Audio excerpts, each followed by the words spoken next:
The settlers, new allies. It was once thought that they would never come back again. This year has become quite a special moment for fans of the settlers because Ubisoft has just released a new series that looks impressive from a technical standpoint. Titled The Settlers, New Allies. This is a real-time strategy, RTS, and city builder game presented as a series reboot to introduce more newcomers as well as bring back old fans in a very familiar playing experience. This is a game that allows players to build their dream medieval-style empire. There's a balance between the economic system and the combat, which keeps the game evocative to play. We have to admit that the graphic quality in The Settlers, New Allies is very charming. And this is especially because it is based on the latest Snowdrop engine from Ubisoft. The art direction side that is thick with the Western style in this game especially fits very well with the overall theme, where the world looks very alive thanks to the colors that stand out.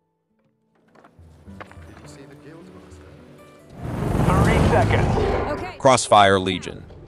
Crossfire Legion is a real-time strategy game featuring tactical action in furious battles across a shattered version of the near future. If you like RTS, this is a fun distraction from the genre standards.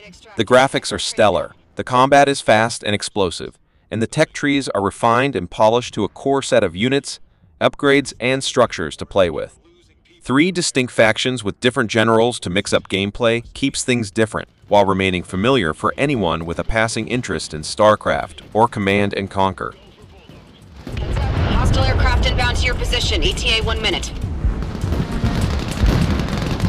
I'm going. Right, on the move.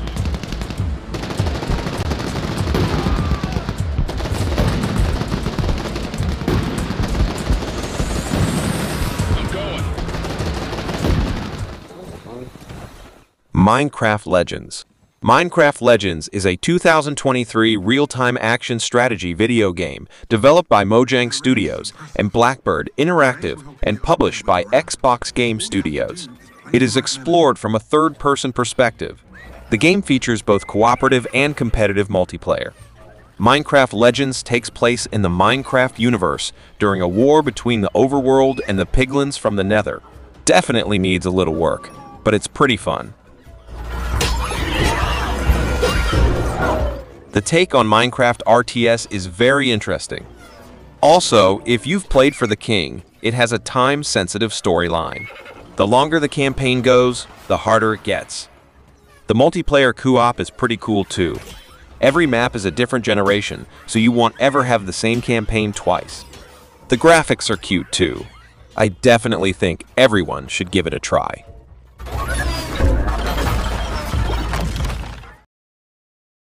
The Great War Western Front. The Great War Western Front is the definitive World War I strategy game. Having an interest in the First World War, I love this game. It is quite niche, but is the best game I've come across so far at simulating what trench warfare was like. It takes a very different approach to other games, which I really appreciate. In fairness, this game won't be everyone's favorite, but if you're into the period like I am, this is a great strategy game to get. Overall, though, I feel like this gets more right than it does wrong when it comes to creating a World War I strategy game. Add to that a reasonably fair price point, and I'd say it's worth a try if you're interested in the subject matter. Roger that. Begin field. The Riftbreaker Metal Terror. The main gameplay of Riftbreaker is a hybrid between a tower defense and an RTS game, with a few RPG elements thrown in as well. You construct a base of operations, manage resources, and explore the map. The world here is always in a constant state of motion, which does a lot to increase your immersion. New submissions are constantly appearing, and various weather conditions can often affect the gameplay by causing radical changes in resource production. Periodically, you will also fight against waves of increasingly difficult alien hordes that will do their best to eradicate your base. Metal Terror is the first world expansion for the Riftbreaker, introducing an entirely new part of the story campaign, playing out in a previously unexplored biome. A unique astronomical event takes place during Ashley's rift-breaking mission. This is what good DLC content looks like. More story, more maps, free additions to survival. The extra map fits in great with the existing game, and the new towers and power-ups are a nice complement. I really enjoy how you have to adjust your strategy based on which biome you are in. It makes for very interesting survival play since you have to adjust your build order for each map, which adds replayability to the game. The research lab has finished gathering data. Objective completed. Terra Nil. Terra Nil is an intricate environmental strategy game about transforming a barren wasteland into a thriving, balanced ecosystem. A relaxing, nature-oriented spin-off from city builder genre, where you're in charge of restoring polluted and desolate environments into beautiful garden teeming with animals and plants. The mechanics isn't that deep, but still requires some understanding on how to complete a map, which has some randomized elements in them. And the game also isn't that long.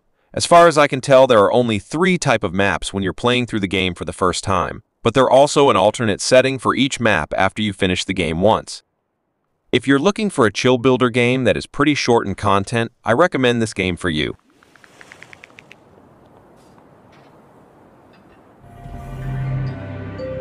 Inkbound. Inkbound reinvents turn-based gameplay in a fluid online, only co-op roguelike from the creators of Monster Train.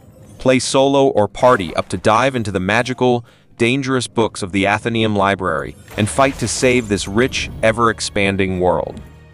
This is a pretty good game. If Hades, Risk of Rain 2, and Stolen Realm had a child, this would be it.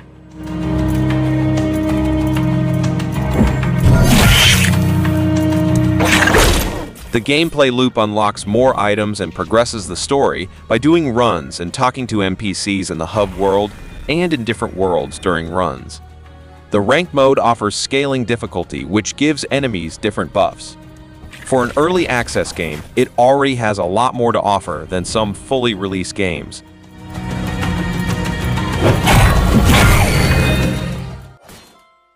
SpellForce Conquest of EO. SpellForce Conquest of EO is developers owned by Gravity's latest turn-based strategy game, filled with mythical spells and wizardry. Players will be given the choice to pick archetypes at the start of the game. After picking your archetype, the game offers different starting points, each with varying challenges, enemies, resources, and accessibility. Combat of SpellForce Conquest of EO is played on a hexagonal grid-based map, sprinkled in with some role-playing elements, something similar to Warhammer 40k Gladius. The main focus of the game is to gain control of the Allfire, although not all of your units can go through there and meld with it. SpellForce Conquest of EO has an interesting structure and does a great job of mixing map-driven strategy and tactical engagements. Each of the 3 wizard archetypes plays very differently, and there's a ton of content to engage with. The world of EO is beautifully represented, although it's pretty standard when it comes to fantasy universes.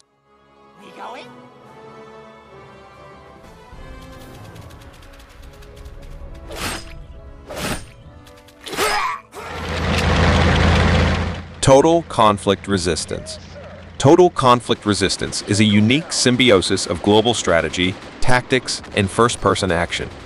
The gameplay is like a mix of Mount and Blade, Total War, and Arma. Sounds like a dream game on paper. It kind of reminds me of that game Freeman Guerrilla Warfare, except better in every way imaginable. The graphics are brilliant. I love the ability to command battles via 2 different interchangeable modes. First person like Mount and Blade, or a bird's eye. Tactical mode, like Total War. You can take control of individual units or command them all. As for the campaign, there is a full diplomacy system, the production/trading of goods, and research trees. Aesthetically, the world map looks and plays similar to Total War's campaign map. However, everything's done in real-time vs turn-based. For your forces, moving troops, replenishing units, and properly equipping them all feels easily manageable. You can also customize the name of your battalions, as well as their appearance, weapons, and equipment. It is impressive in its current state, and I'm excited to see its progress throughout early access. It has all the tools to become a staple in the genre, as well as setting a new standard for blending different genres into one cohesive core experience. Highly recommended. Hero's Adventure. Hero's Adventure is an open-world RPG, a pixelated Jianghu survival simulator where you start as a nobody and struggle your way to rise in the world of martial arts. A very fun game, much like the Jinyang Heroes and Wulin Heroes of the past. As of now, you need to be able to read and understand Chinese to play the game. I have a good time playing this game. The early access version has provided a quite enjoyable gaming experience and diverse playstyles and storylines so far. I am eagerly looking forward to further updates and definitely with the English translation.